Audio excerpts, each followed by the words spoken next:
I have been here about 18 months. I'm a second-year volunteer.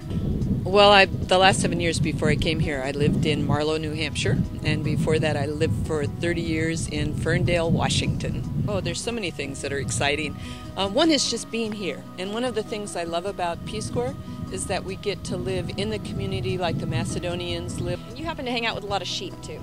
I do hang out with some sheep as well, but a lot of farmers. The other thing that I really like is, what a wonderful opportunity for me after retirement. I get to do something that's completely different than what I was doing, and yet use all my experience and all my past in bringing to this new job, working with the sheep farmers, everything. I live in a multi-ethnic community. It's about, 60% or so Albanians, 25% Macedonians, and then also a large Turkish population. So, and I really volunteered for that because I wanted to work with the multi-ethnic population. I wanted to work with both the Albanians and the Macedonians, and it has given me a rich experience. It's something that I've really enjoyed doing. I'm taking a group of farmers with me and my counterpart, who's wonderful. I love my counterpart. We're going down to Greece to the American Farm College and Paraudis College that's there to help them learn more things about cheese making and cheese making that meets European standards, so they can get in a position where they can export cheese to Albania, to other parts of the EU, to other parts of the Balkans. So this is the first year that the Model UN is going to be in Macedonia. We have been designing it for the last 9 months. So the students so far who have been participating have been located all around Macedonia, from different schools from Tetovo all the way down to Bitola, everywhere.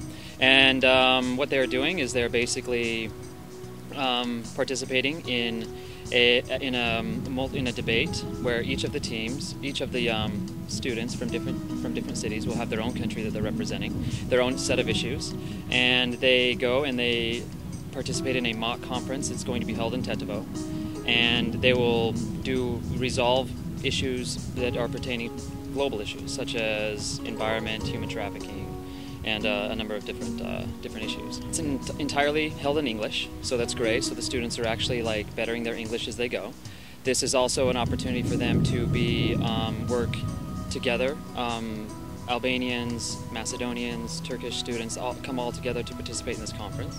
So, and they're also learning about political issues, global issues as well. So I think that that's important in the local community. So. And what have you learned?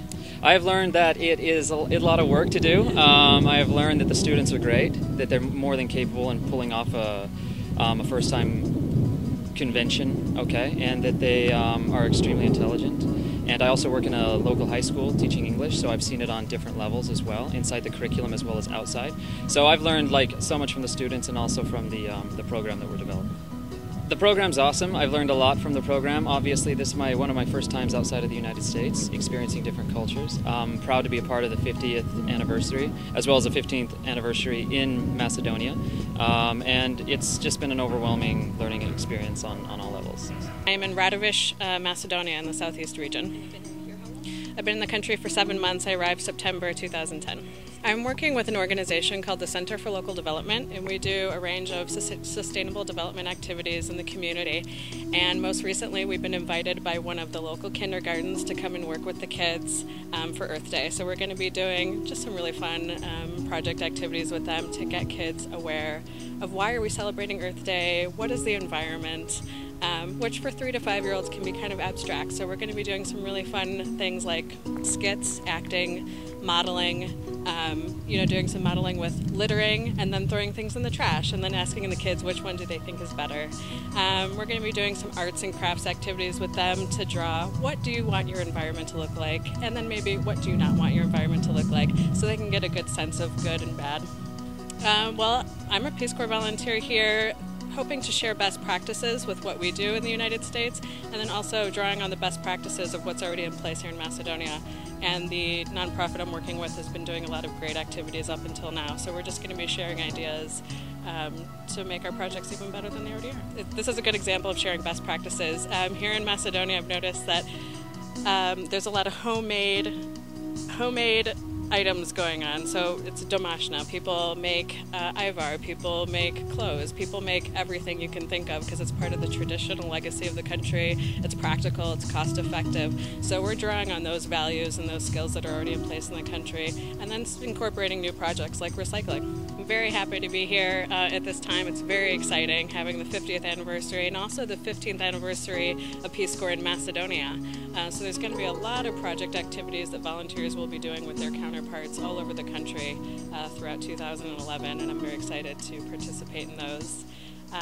And you know, part of why we're here is not just to work, but we're also living here. So the relationships we're establishing with our neighbors and learning more about the culture is something that's going to come out of these 50th year activities. The history that we're digging up is, by definition, Paeonian, which is an ancient civilization from the Vardar region of Macedonia. What we're finding right now is a lot of pottery shards, but nothing that specifically makes those finds Paeonian significant. It's assumed that the site is the ancient city of Bilazora, the Paeonian capital, but we don't have anything now that is concrete evidence. People in Macedonia are very interested in getting first-hand information. They're always sitting down having conversations. They're always interested in what people have to say. So anything that they can learn about, this history specifically would be very important to them and how they feel about where they live. Well, one of the things we're working on right now is organizing a drawing competition with the youth of the town, hoping that we can bring them up to the site, have them draw what would be an assumed replica of what the ancient city of Bilazora looked like, and then have some sort of competition with that, who has the best, reproduction of it, who's using the most color, that sort of thing. Probably for elementary or kindergarten age students. I'm trying to pick up as much of the language as possible. I have weekly language classes. All my friends speak Macedonian, so I'm kind of forced to speak that language.